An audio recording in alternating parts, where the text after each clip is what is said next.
આજ રોજ રાજકોટ શહેર ખાતે રિજનલ ક્રાઇમ કોન્ફરન્સ આયોજન કરવામાં આવેલું છે. એમાં ખાસ કરીને રાજકોટ શહેર, Rajkot range, Junagadh range, Bhavnagar range જેમાં સમાવેશ થતા તમામ જિલ્લાઓને ક્રાઇમનું મૂલ્યાંકન કરવામાં આવેલું છે. 2024, 2025 અને જે 26ના જે પહેલા મહિનાનું છે એની વિશ્લેષણ કરવામાં આવેલું છે. અને આ ક્રાઇમ કોન્ફરન્સમાં રાજકોટ શહેર, Rajkot range, Junagadh range, Bhavnagar range એને તમામ મૂલ્યાંકન કરી અને જે પ્રશ્નો છે એને સૂચના પણ આપવામાં આવેલી છે. ખાસ કરીને જે નાર્કોટિક્સ બાબતમાં હોય, સાયબર ક્રાઇમનો બાબતમાં હોય અથવા રોડ એક્સિડન્ટ, ફેટલ એક્સિડન્ટ જે છે એના બાબતમાં હોય, એમને વિશેષ ધ્યાન આપવાની આપણા સૂચના આપવામાં આવેલી છે. અને ખાસ કરીને જે આપણા ડાયલ 112 પ્રોગ્રામ છે એનો પણ વિશેષ ચર્ચા કરવામાં આવેલી છે. અને પિછલા સપ્ટેમ્બરથી 2025ના સપ્ટેમ્બર મહિનાથી આપણે કાર્યરત થઈ છે અને એમને પણ કામગીરીનું મૂલ્યાંકન કરવામાં આવેલું છે. અને જે પ્રજાને લક્ષી જે રિસ્પોન્સ ટાઈમ છે એ ઘટાડવામાં અમે સફળ રહ્યા છે. અગાઉ 12 મિનિટ અને 14 મિનિટ જેવું થતું હતું રાજકોટ શહેરમાં, એ ઘટીને 7 મિનિટ થઈ ગઈ છે. અને એ જ રીતે બીજા રેન્જોમાં પણ, જિલ્લાઓમાં પણ એ જે રિસ્પોન્સ ટાઈમ હતો એ લગભગ 50% એટલે ઘટી ગયું છે. એ એક સારી વાત છે અને પ્રજાલક્ષી આપણા રિસ્પોન્સિવ રહે પોલીસ અને એ દિશામાં આપણો કામ કરી રહ્યા છે. અને જે મહત્ત્વનું જે નાર્કોટિક્સનું છે, જે દરિયાઈ કિનારો છે, રાજકોટ રેન્જ, જૂનાગઢ રેન્જ, ભાવનગરનો પણ, તો એમાં પણ આપણે ખાસ કરીને ધ્યાન આપવાની સૂચના આપવામાં આવેલી છે. અને જે સિરિયસ ક્રાઇમ છે મોટાભાગે તમામ ડિટેક્ટ છે, 1-2 કિસ્સાઓ છોડીને ત્યાં પણ આપણે વિશેષ ધ્યાન આપવા માટે સંબંધ કરતા જિલ્લાઓના એસપીઓને સૂચના આપવામાં આવેલી છે.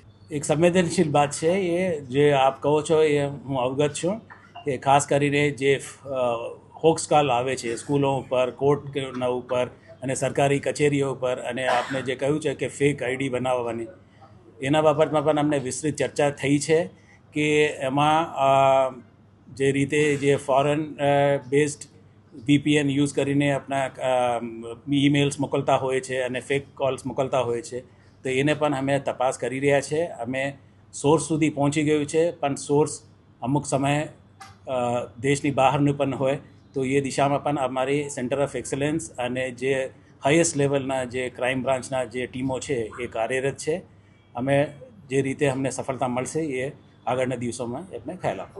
સાચી વાત છે, તમારી વાતથી હું સહમત છું કે જે રીતે આપણે સાયબર ફ્રોડ થાય છે એમાં એક ગોલ્ડન અવર હોય છે કે જેટલા વહેલું બને એટલા વહેલું આપણે 1930 ઉપર આપણે ફરિયાદ કરીએ તો એટલા અમે જલ્દીથી વહેલાથી આપણે એને level of transaction of money જે છે આપણે રોકી શકાય.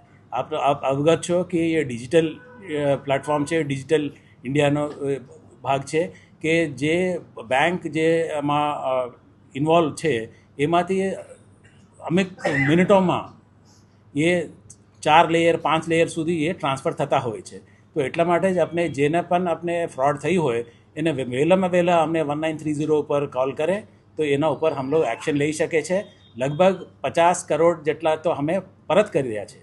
તો એ ટકાવારી પણ છે કે એમાં એ છે કે જ્યારે આપણે ખબર પડે ત્યારે જ આપણે તાત્કાલિક આપણે જાણ કરે તો પોલીસ આમાં રિકવરી કરવામાં સફળતા રહે છે. કેમ કે બધા ડિજિટલ પ્લેટફોર્મ્સ છે, તે ફર્સ્ટ લેવલ ઉપર થાય તો આપણે ફ્રીઝ કરી શકાય એકાઉન્ટ અને પરત આપી શકાય જે ભોગ બનનારને, તો એ દિશામાં આમ લોકો કામ કરી શકે. જે એટલું મોડું થાય એ તો મુશ્કેલ થાય છે આમાં. અને ખાસ કરીને જે ઇન્વેસ્ટમેન્ટનો જે પ્લેટફોર્મ્સ છે, લોન આપવાની, ઇન્વેસ્ટમેન્ટ ફ્રોડ્સ, તો એમાં તો 5 મુદત થઈ ગયા પછી એ છઠ્ઠામાં એ આવે છે કે સાહેબ હું છેલ્લા 5 મહિનાથી આટલા રૂપિયા એમાં ભરું છું અને મારા સાથે એ છેતરપિંડી થઈ છે. તો એ રીતનું હોય છે. તો સમય એનો એક એ છે, અવેરનેસ છે. અને પછી એક ગોલ્ડન અવરમાં અમને એક પોલીસને 1930 પર આપે કોલ તો એમાં અમે મદદ થશે. એમાં SOP આખી બની હોય છે અને આપ સાયબર પોલીસ સ્ટેશન જે કાર્યરત છે જિલ્લાઓમાં અને શહેરમાં પણ, એ લોકોને સંપર્ક કરશો તો આખું SOP આપને સમજાવશે, બતાવશે અને એ આપની માધ્યમથી તમારા લોકોને પણ આપણે અવગત કરવા માગું છું અને એડ્યુકેટ અવેરનેસ કરવા માગું છું કે જે એસઓપીને આપણે પાલન કરીએ તો અમે મોટા ભાગે એમાં સફળતા મળી શકે છે. રાજકોટ શહેર પોલીસને હું અભિનંદન આપવા માગું છું કે આટલું બધું મોટું જે જંગલેશ્વર વિસ્તારમાં જે ડિમોલિશનનું કામ હાથ લીધું છે અને સફળતાપૂર્વક એ લોકોએ કરી બતાવ્યું છે અને આવતા દિવસોમાં પણ જે કંઈ બચ્યા છે એના પણ એક વિશેષ આયોજન કરવામાં આવશે. એને ખૂબ ખૂબ અભિનંદન આપું છું અને આવતા દિવસોમાં પણ એમને કાર્યવાહી કરશું. જે રીતે પકડવામાં આવ્યું છે એના ઇન્વેસ્ટિગેશન થાય અને ઇન્વેસ્ટિગેશનમાં જે કોઈનો નામ હોય અથવા જે કંઈ ઇન્વેસ્ટિગેશન દશા હોય તો એમાં ચોક્કસ પગલાં લેવાના.